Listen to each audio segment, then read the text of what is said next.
So apparently, everything that's happening is not really occurring the way we think it is. There have been some strange developments in the last 12 to 24 hours. Now, this has been a crazy week since Sunday, but let's just do a recap because we're heading into Friday soon enough. We're heading into the Sabbath soon enough.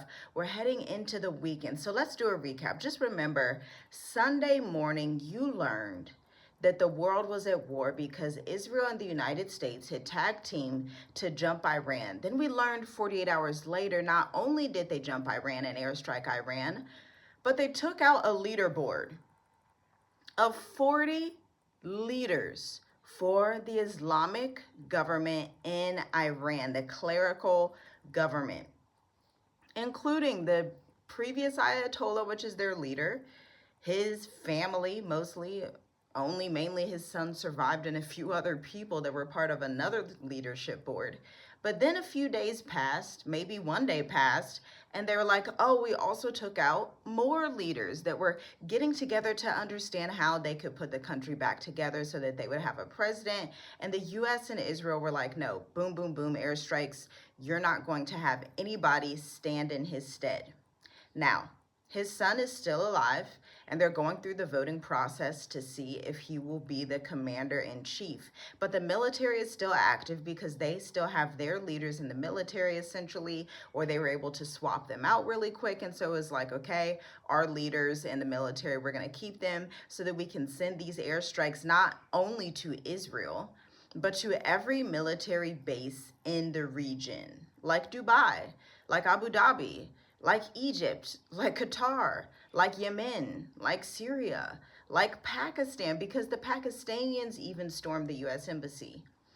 So that was a brief reprieve over everything that has happened in the last week. But what comes next is going to utterly shock you. I can't believe that I'm saying this. I feel like I'm in like World War II reporting to you. It's really weird, but it's 2026 and it's not World War II. It's World War III, where you have propaganda, technology wars, where you can see everything that's happening, which maybe adds another layer of confusion. So, number one, a torpedo was sent from the United States Navy or the Israeli Navy or both combined in the water to a naval ship in Iran. They sunk it pretty quickly. America's torpedo system is top tier, and so it just sunk. And Iran is like, dang, that's kind of messed up. Spain declared that they will not be allowing the US of A any airspace to come through and drop their missiles, drop their bombs. They're not with America. They're not with the Israelis. They're going against the Zionist regime. And so America, President Donald Trump has stood firm to say that U.S. and Spanish relations are on the downhill. What does that mean for expats in that area? Who knows, right? Because nobody knows what's actually happening here, what's actually going to come to pass. But regardless, Spain is leaving the United Nations for this reason. Spain said, I know we're Europeans, we're cousins, we have lots of history, the United Nations, World Wars I and II, and France and Belgium and Germany, and we had our days when we were the colonizers and we just used to just tread through this earth. But Spain said, no, no more. I don't want to be a part of this. This is wrong, wrong, wrong, and I'm leaving the United Nations. That's what the Spanish president said. The Spanish people have spoken. They are in a new era in their lives where they're like, I'm not going to do colonialism and threats and warfare the way that we used to when we had colonized Southern America. So that's their prerogative. That's their choice. It's a pretty decent choice. It's a pretty moral choice. But the West may not view it like that. So if you were looking for a plan B, plan C, plan D, E, F, G out of America, now would be the time to get it together. But most people believe that it starts with looking at flights online and let me just see what are the cheapest flights. But my friend, that's not where strategy actually starts. Your flight should be the last step of your strategy altogether. In fact, instead, you should be looking for the R word, residency. Seeing which places are visa-free for Americans, because in times of war, things are going to move slower. I don't know if you know this, but I've been living abroad for 6 years in Africa, between Tanzania and now Mauritius. I've lived in Mauritius for a multitude of years, about to give birth here on this island. Fabulous, fantastic experience. You can join members only to see behind the scenes on that process. But I don't know if you're aware that bureaucracy takes longer, not only just in regular times, but most certainly in times of war. And so you're going to have to be in an area that's visa free for Americans to a certain extent, or they have a 90 days, 6-month visa process for Americans. Now, there's only a few countries in Africa that do that, to be honest with you, because a lot of them are only like 30 days and you have to renew. And in times of war, you don't know if the Islamic government is in there. You just don't want to deal with those things. You want to apply some strategy, which is why we have the Mature Adult Intensive. Check it out, www.journeywithus. movetoafrica.com/services, because that's where your strategy actually starts. Your strategy begins in the work that you're doing now before leaving America. Now, these are things that we've talked about with hundreds and thousands of clients since 2020. When we started helping people move to East Africa, move to Southern Africa, travel Thailand, travel even South America. You know, it's expanded so much in a span of 6 years that it's quite incredible and kind of crazy to even think about all the people we have met, all the clients we have served. Check out one of our videos yesterday, which has testimonials from the Mature Adult Intensive. But if you are serious about your plan B, C, D, E, F, G, and you're like, I see the writing on the wall, if maybe Sunday you were like, okay, this is crazy, but I think everything's still good. But by Thursday, today, you're like, everything's not still good. I think I need to leave as soon as possible. Everything looks a little crazy. Where can I go? If you were wanting to go to South America, the only two places I would go are Uruguay and Paraguay, okay? They treat Americans well. They're visa-free on arrival. They have great tax initiatives because you do not want to be somewhere, I'm telling you, where they tax the heck out of you, especially if you have children, if you are a retiree, that income gets taxed, okay? So be aware of that. That's something else you gotta watch. And then on the African continent, because I'm not gonna recommend you go to the Middle East, period. I don't want you getting stuck. I don't want you having to deal with the airstrikes flying and boom, boom, boom, and the torpedoes zapping through the waters. And child, I'm about to tell you what else happened between Iran and the European nations in a moment. But in Africa, Botswana, Seychelles, Rwanda, potentially South Africa isn't typically top on the list, but it's a place that you can go just to get your feet wet and see where you want to expand from there.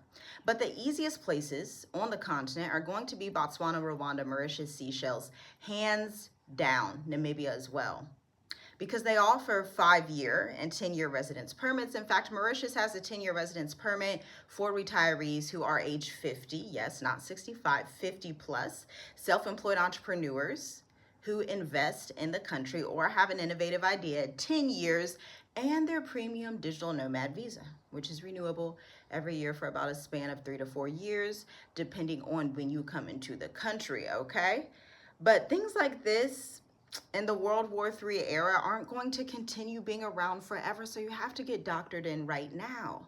But here's the issue. You know that you're like, I'm not really looking to hire attorneys that are going to scam me. I'm exhausted from doing this research myself. I understand that I need to do this paperwork myself. For example, the country of Mauritius actually says that you can't have an agent process your paperwork. You have to be the one to do it. Now, other nations, like maybe a South Africa, a Kenya, a Tanzania, they're cool with that. Mauritius does not understand. Every country that you go to is vastly different, which is why you can't have, hey, I'm gonna just pack my bags, grab my lotion real quick, hop on this plane without understanding what's going on. Because if you don't understand visas and residencies and passports and embassies and applications and technology and finance technology and the opportunities that are available for you once you get in said country, taxes, all of those things, then you're going to be right back in America. And you don't want to be traveling to America in World War III, so don't stress yourself out like that. Don't be like that. If I were you, I would choose 3 countries right now. I would look for safety. I would only be going to the most safe countries. I would probably not be going to an Islamic country right now. Just putting it out there. You can do what you want to do, but I would choose safety. I would choose a non-Islamic country, and I would choose a country that's visa-free or neutral for Americans. Now you're like, how can I identify what's actually neutral for Americans? Well, it's very expressed openly most of the time. For example, if you look at U.S.-Mauritius relations, they're increasing. If you look at U.S.-Botswana relations, they're increasing because what? Americans still go to Botswana visa-free. Namibia, they still have ties with America, although it's not visa free anymore. It's like $30 to $50 for a visa, which really isn't that bad. So you can go over there, you can invest about $5,000 into a business, into a startup, and you can get your residency in Namibia. How do I know?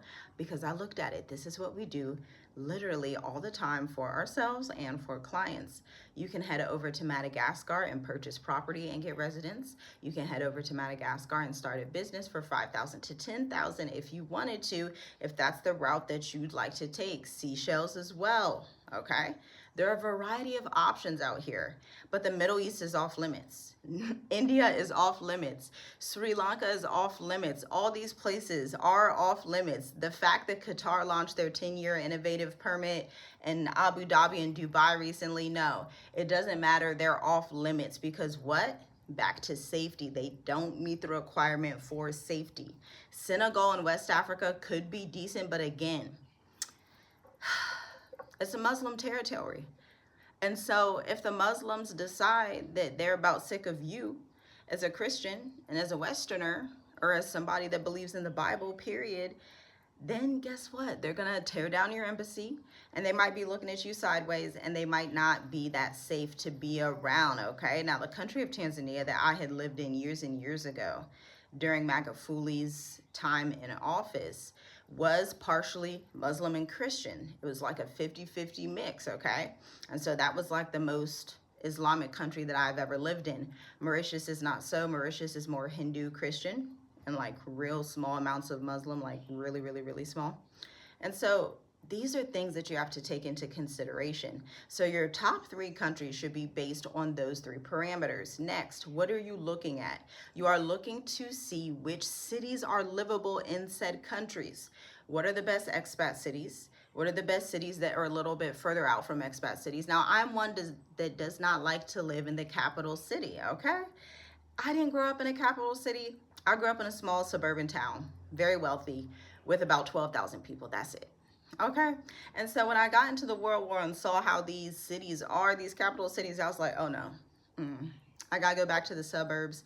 Sorry, I have to do it. It's just, I can't deal with this. Too much chaos, too much stuff going on. You really don't even want to live near a U.S. embassy in these times because if the embassy is targeted, you know, you don't want to be in that targeting.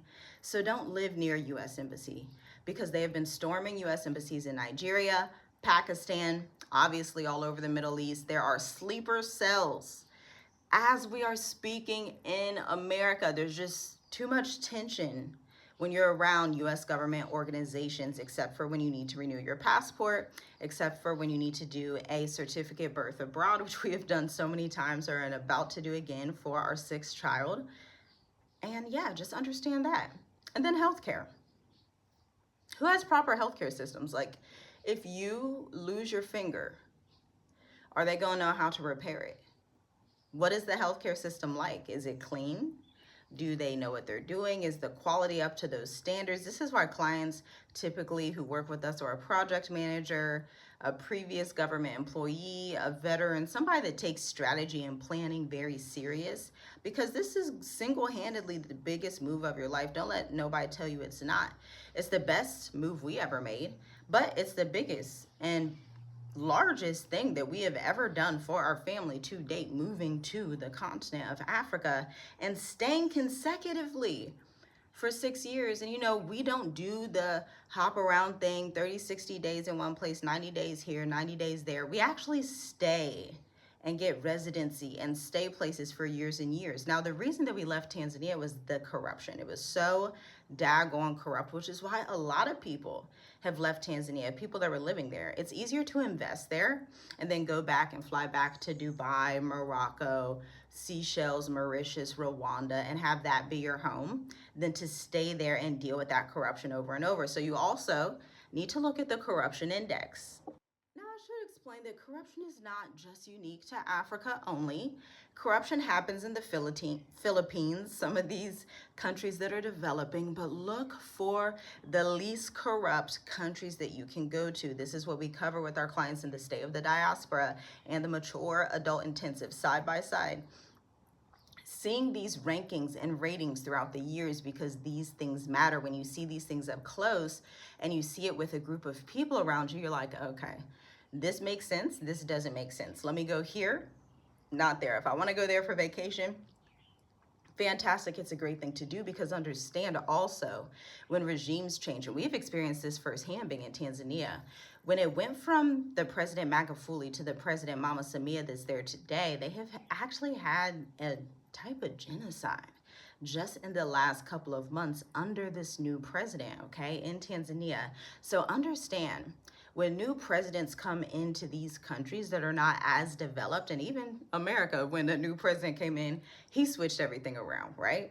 So it can happen anywhere on earth, but understand what's at stake when a new president comes. You want to just be watching and understanding and have an ear to the people so that they can tell you what's going on, tell you what they don't like, to see if it's a big deal or not. But obviously, if your president is unaliving people, dragging them out of their homes, this has happened in both America and Tanzania in the last year, then it's not the place that you want to live. It's not the place you want to invest and support. You probably just want to flee from there altogether, which is why so many travelers have been leaving that area that used to live there. Now, back to what I was going to tell you about this war. You know, Iran came out and published something. I'm not sure if they're telling the truth, but I kind of feel like they are. Intuitively, I'm like, I feel like they're telling the truth with this, because why would they lie about this? They said that they were not responsible for the airstrikes that hit Saudi Arabia. They said they weren't responsible for some of the airstrikes that are hitting other nations in the Middle East, like Turkey and Cyprus. And they just published this. The government said it. And you know, part of warfare is one nation lies on another nation. That's part of warfare, or at least in the worldly view, okay? It's not part of biblical warfare. It's a part of worldly, evil, twisted, wicked warfare. But for some odd reason, when I saw it, I just believed them 100%. I feel like they're telling the truth 100%. Instead, it leaves the space for some to assume that the Israelis are actually the ones that are targeting other Arab nations in the Middle East and Turkey and possibly Europe. See, I grew up around Jewish people. And let me tell you something about Zionism worldwide. They are willing to do absolutely anything. There is no extent that they will not take this thing in order to get what they want. Now, the end game that they want, Netanyahu wants Israel to be the next Dubai of the Middle East. He feels like the Arabs should not have that much wealth and power and all of that stuff. And he may not openly come out and say it, but I'm telling you, okay, this is what Netanyahu wants. I mean, look at their new plan for Gaza City that's supposed to be like this beautiful second Dubai smart city, but he's looking at the market research and he's like, wait a minute, we can't do this the way we want with Gaza and be the best in the Middle East if all these other people are the best in the Middle East as well, because Netanyahu does not want competition. He doesn't want to play fair. He is an extreme Zionist who has just obliterated Gaza, obliterating Iran. And so Iran came out and said they're not the ones doing it. So I can only imagine behind the scenes the conversations taking place between China, Iran, Russia, maybe even European countries. Maybe Spain even knows this, and they're like, no, you're really up to something dark and treacherous. But President Donald Trump and the American administration will never tell you this. They will never let you know that this is the reality. But this is all alleged. This is all heresy. But I could see that being reality, because Iran, the way that they are, I feel like they would just come out and tell you and own it and say, yes, we did these airstrikes. This is the Islamic regime. We did this because X, Y, and Z. Now, that does not mean they're not making threats at the Middle East. That doesn't mean that they're not making threats at America. But there seems to be an air of confusion where some missiles are sent out by Iran, but then some that hit some of the embassies are not. Leave a comment below I want to know what you think about that. I think that's just the craziest thing, like a conspiracy, day 5 of the war. And y'all know, like, share, comment, subscribe, because we meet here daily, multiple times per day, to communicate and fellowship and put our brains together and have critical thinking, because we believe on this channel that you should not wait for somebody else to think for you. You should not let anybody's government tell you what to think. You have eyes, you have ears, you have a brain, you can discern, you can read, you can see the times, you can pray, and you can see what's going on. You don't need any governmental saviors, human saviors to tell you what to do, to tell you how to think. You, I believe, are smart enough to see these things for yourself. Leave a comment down below. I thought that was crazy. And I'm sure in the next few hours when we decide to do another video, there's going to be a new, even crazier headline. Shalom, shalom.